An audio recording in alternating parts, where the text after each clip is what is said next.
Imagine a world where you can visit an art gallery, get a tarot reading, watch a dog show, and take part in a Halloween treasure hunt, all while sitting at your desk. Sure, that seems feasible. Now imagine someone paying a lot of money, say $6,000, for just one of these 16 by 16 meter squares of this world. Well, now, hold on a minute. This is Decentraland, a virtual city home to 90,000 parcels of land that are growing in value by the minute. It's just one of many metaverses you can visit to buy, sell, or just come along for the ride. And we're talking about real money here. The Ethereum blockchain, host of Decentraland, settled $2.5 trillion worth of transactions in the second quarter of 2021, about the same as Visa. Virtual real estate is looking more and more like the next frontier for digital ownership.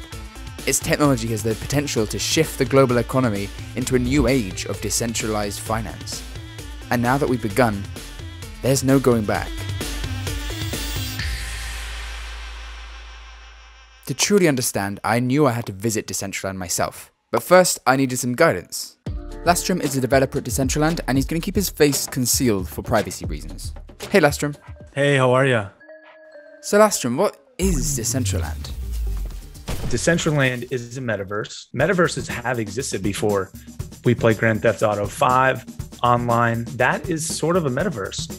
It was made public in 2020 by Argentinians Ari Malik and Esteban Ordano, who wanted to build a virtual reality experience owned by its inhabitants. No big corporation pulling the strings. The world's inhabitants are contributing to the content and experience, and in turn helping drive up the value of Decentraland's cryptocurrency.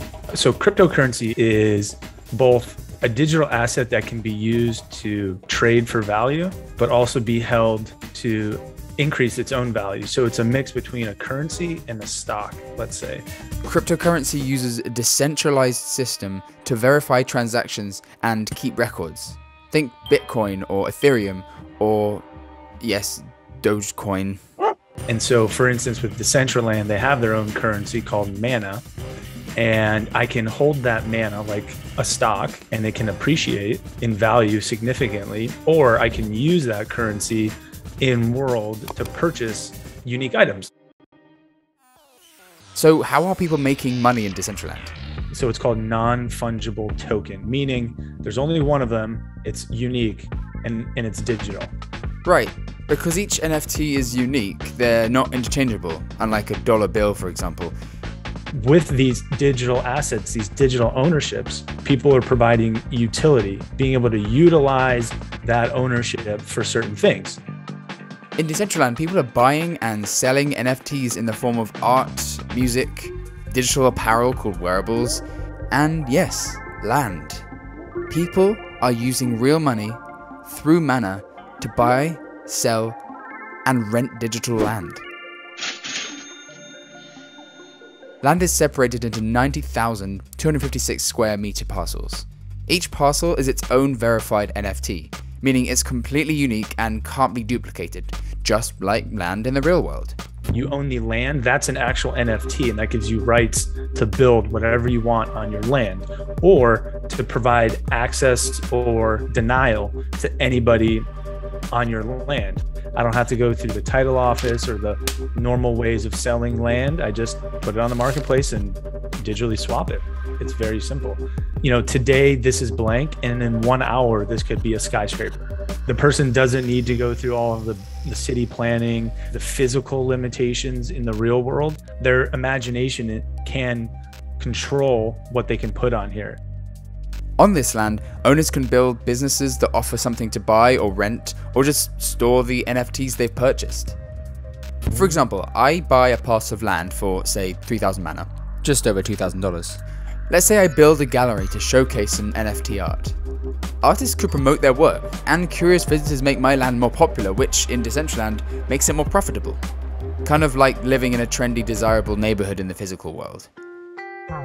Decentraland really does feel like a typical virtual role-playing game. You can tell the developers were inspired by games like Second Life and Minecraft. Developers encourage active participation in Decentraland, and that translates directly to higher land value. And it's not just individuals that are investing in the community. Playboy hosted a Miami Beach themed art exhibit, Atari partnered with Decentraland to open a virtual casino, And the digital real estate investment firm, Republic Realm, made news earlier this year for making their largest ever purchase of NFT land. Nearly $1 million for the equivalent of 16 acres of land for a virtual mall. This is why virtual land here is valued so high, or at all for that matter. As long as there are people using this world as a domain for the creation, purchase, and sale of NFTs, the land will hold value. At the beginning of 2021, Decentraland's daily active user average was around 1,500. By March, it was at 10,000. And this is just one of many metaverses attracting the attention of big tech companies. Facebook CEO Mark Zuckerberg has announced that Facebook will become a metaverse company, calling it the successor to the mobile internet. It's quickly expanding beyond games into a bunch of other use cases, and we think that this is eventually going to be a big part of the next major computing platform after after phones and after PCs. It's not like computers are going away or phones are going away, but I think that this has the potential to be something at that scale of importance in the world. Lastrom believes each metaverse can coexist as if they were different countries, where users will be able to visit each metaverse to experience their unique benefits. I truly, truly hope and have a desire to push this platform to be the oasis from Ready Player One. Hopefully not the real world replication where it's all gone to south and we're all living on top of each other in the stacks, but at least the immersion and experience that an online space can provide. As Ready Player One's protagonist Parsifal puts it, people come to the Oasis for all the things they can do, but they stay because of all the things they can be. It's a really cool flip of the script where the users own everything and the users create everything and the users decide where this goes. Decentraland has a capability to be what the internet should be. Thanks for the tour, Lastrom. And now for the million Dogecoin question. What's the catch? Well, for starters, let's look at energy consumption. At the moment, just one Ethereum transaction uses the same amount of electricity that the average US household uses over 5 days. Thankfully, it's something Ethereum's team is working on solving.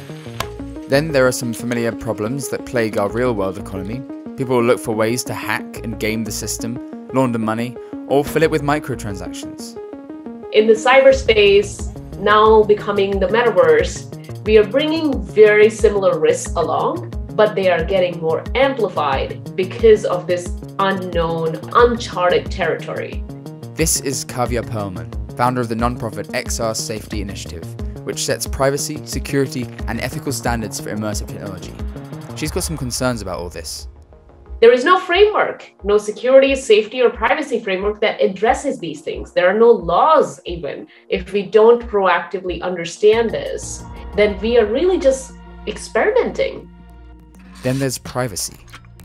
Every time you are connecting, creating, or doing commerce, we need to be sure of what is going on with all of this data. Every time the data exchanges hands, let's say it goes from the headset to another server or another third party, another developer who has a third-party app, we're giving all this sophisticated data to these folks.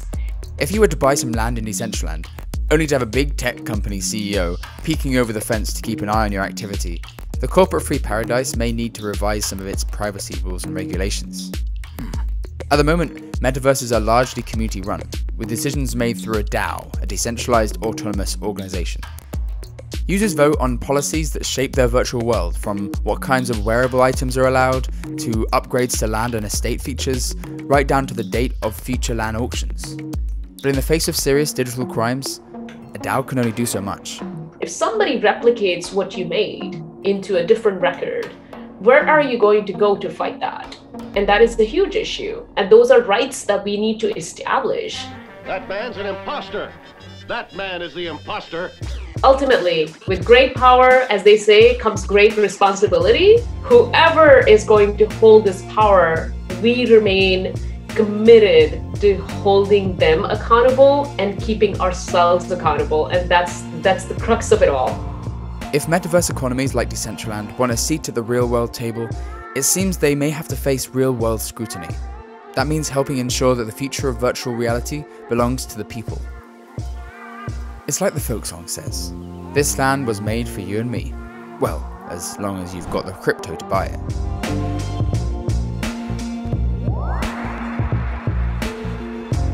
Let us know your thoughts in the comments below, and be sure to subscribe so you don't miss future videos.